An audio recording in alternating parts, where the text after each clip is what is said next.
부처님께서 제자들과 함께 앉아 계실 때 한 제자가 조심스럽게 입을 열었습니다.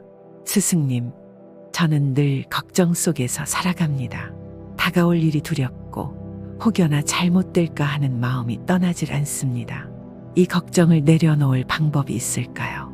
부처님께서는 제자의 얼굴을 조용히 바라보시며 부드러운 미소를 띠셨습니다. 너는 바람이 불어오는 방향을 붙잡을 수 있겠느냐? 제자는 고개를 저었습니다. 아닙니다. 스승님, 바람은 붙잡을 수 없습니다. 그렇다면 흐르는 강물을 멈추게 할 수 있겠느냐?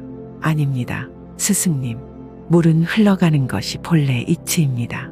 부처님께서는 고개를 끄덕이시며 말씀하셨습니다. 그렇다. 바람과 강물처럼 너의 걱정 또한 자연스럽게 흘러가도록 두어라. 걱정을 붙들려 하면 마음속에 더 큰 파도가 일어나고 그것이 너를 휩쓸어 가는 법이다. 제자는 깊은 생각에 잠겼습니다. 부처님의 말씀처럼 걱정은 마치 바람처럼 불어왔다가 사라지는 것이 아닐까. 하지만 어째서 사람들은 그 바람을 붙잡으려 하는 것일까? 그때 부처님께서는 제자를 데리고 작은 연못가로 걸어가셨습니다. 맑은 물 위로 구름이 비치고 있었고 부처님께서는 손가락을 물에 담가 동그란 원을 그리셨습니다. 물결이 일어나며 구름이 일그러졌습니다. 이것이 바로 너의 마음속 걱정이다. 너는 이 일렁임이 사라지길 원하느냐? 제자는 고개를 끄덕였습니다. 부처님께서는 미소를 지으며 손을 천천히 물에서 빼셨습니다. 그리고 잠시 후 물결이 잦아들며 다시 맑은 하늘이 비쳐 보였습니다. 보았느냐? 손을 빼니 물결이 가라앉았다.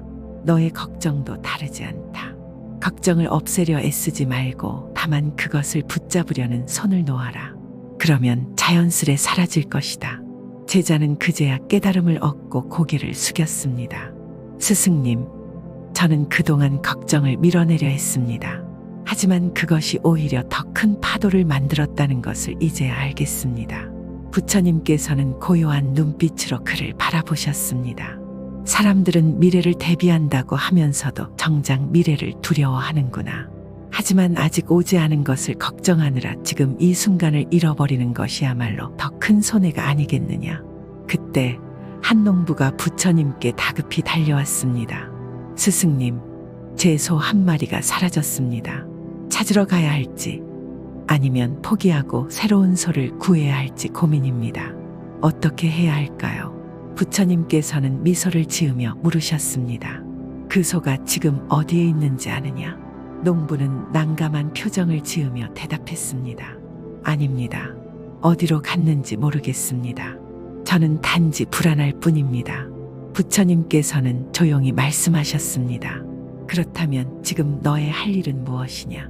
농부는 한참을 고민하다가 마침내 답했습니다. 소를 찾으러 가야 합니다. 그렇다. 만약 소를 찾고 싶다면 찾아 나서면 될 것이고, 만약 새로운 소를 구할 생각이라면 그렇게 하면 될 것이다. 하지만 앉아서 걱정하는 것은 아무것도 바꾸지 못한다.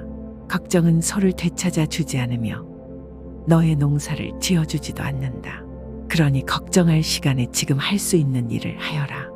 농부는 부처님의 말씀을 듣고 고개를 끄덕이며 소를 찾으러 떠났습니다.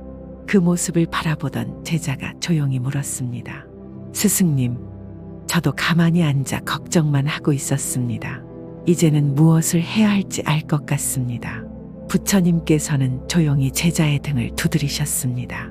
꽃이 스스로 피어나듯 너의 마음도 자연스럽게 평온을 찾아갈 것이다. 이제 너는 걱정의 바람을 붙잡지 말고 그저 지나가게 하여라. 그날 저녁, 제자는 맑은 밤하늘을 올려다보았습니다. 수많은 별들이 반짝이고 있었습니다. 그는 문득 별들이 언제 사라질지 걱정하는 대신 그 순간 빛나는 모습을 즐기는 것이 더 중요하다는 생각이 들었습니다. 그리고 부처님의 마지막 말씀이 떠올랐습니다.